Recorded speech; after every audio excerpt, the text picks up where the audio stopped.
अत्यधिक गर्मी और तेज धूप में बीमारियों का बढ़ा प्रकोप, जिला अस्पताल में मरीजों की संख्या में इजाफा। अत्यधिक गर्मी और तेज धूप के इस मौसम में बीमारियों का प्रकोप भी लगातार बढ़ता जा रहा है। गर्मी और लू के कारण लोग बीमार पड़ रहे हैं, जिससे जिला अस्पताल में मरीजों की संख्या में दिन ब दिन इजाफा हो रहा है। अस्पताल में उल्टी, दस्त और बुखार के मरीजों की संख्या अधिक देखी जा रही है। इसी संबंध में retired civil surgeon doctor S.K. Sharma ने जानकारी देते हुए बताया कि इस मौसम में तेज धूप और लू चल रही है। ऐसे में सुबह 11 बजे से शाम 5 बजे तक घर से बाहर निकलना बीमारियों को आमंत्रण देने जैसा है। यदि अत्यधिक आवश्यकता होने पर घर से बाहर निकलना भी पड़े तो छाछ, आम का पन्ना पीकर निकले और गमछे का उपयोग अवश्य करें।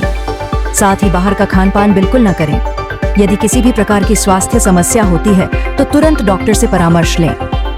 डॉक्टर शर्मा ने कोरोना संक्रमण के बढ़ते खतरे को लेकर भी लोगों को सतर्क किया है। उन्होंने कहा कि कोरोना महामारी का प्रकोप पिछले वर्षों में देश और दुनिया ने देखा है। यह महामारी पहले विदेशों से देश के बड़े शहरों तक पहुंची थी और फिर पूरे देश में फैल गई थी। इस बार भी देश के कई महानगरों में कोरोना संक्रमण के मरीज सामने आ रहे हैं और कुछ लोगों की मौत भी हो चुकी है। ऐसी स्थिति को ध्यान में रखते हुए उन्होंने सलाह दी है कि लोग दोबारा मास्क और सैनिटाइजर का उपयोग अनिवार्य रूप से शुरू कर दें। चैनल हेड कृष्णकांत बल्लू यादव, संवाददाता अवधेश सिंह चौहान के साथ हेमंत सिंह, न्यूज MP 21।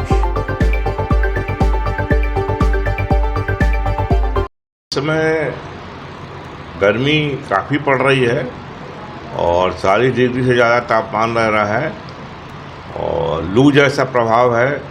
और यदि आप 11 बजे से 5 बजे के बीच में बाहर निकले बिना गमछे के, बिना ढाके अपने आप को, बिना खाए पिए खाली पेट, तो स्वाभाविक है कि आपको बुखार आ सकता है, क्योंकि इस समय वायरल फीवर ज़्यादा चल रहा है, हीट स्ट्रोक के बुखार आ रहे हैं, टाइफाइड के चल रहे हैं।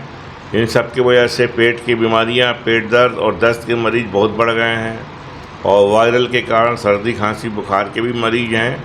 तो एहतियात के तौर पर कोशिश करें कि बहुत ज़रूरी हो तो दोपहर में बाहर निकलें और कुछ छाछ या पाना पी के और सिर में गमछा रख के या टोपी रख के जो भी हो बाहर निकलें। और इसके अलावा हल्का खान पान लें। बाहर का भोजन कोशिश करें कि रखा हुआ बासा भोजन का सेवन ना करें, क्योंकि इसमें एकदम से आंतों में प्रभाव पड़ता है और फिर बाद में दस्त लगने लगते हैं और पेट दर्द होता है। जैसे कि गवर्नमेंट ने कोरोना की गाइडलाइन अभी जारी की है, जब से ओपन है, तो उसके लेकर क्या एहतियात बरतना चाहिए लोगों को? देखिए, कोरोना पहले भी विदेशों से आया था और हवा के माध्यम से आया था, मतलब एरोप्लेन के माध्यम से यहाँ आया था।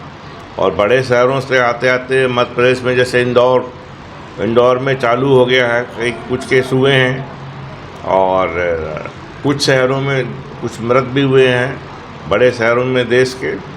तो अलर्ट रहना तो ज़रूरी है और जैसा कि है कि अपने पास सैनिटाइज़र रखें, बार बार हाथ को वो करते रहें और मास्क ला के रखें। अभी तो इतना ही पर्याप्त है। किसी भी शिकायत, समस्या, भ्रष्टाचार, आपराधिक गतिविधियों और समसामयिक घटनाओं की जानकारी हमारे WhatsApp नंबर पर आप भेज सकते हैं। हम उसे प्राथमिकता से हमारे चैनल में प्रसारित करेंगे एवं आपको पुरस्कृत करेंगे। आपकी पहचान पूर्णतः गोपनीय रखी जाएगी।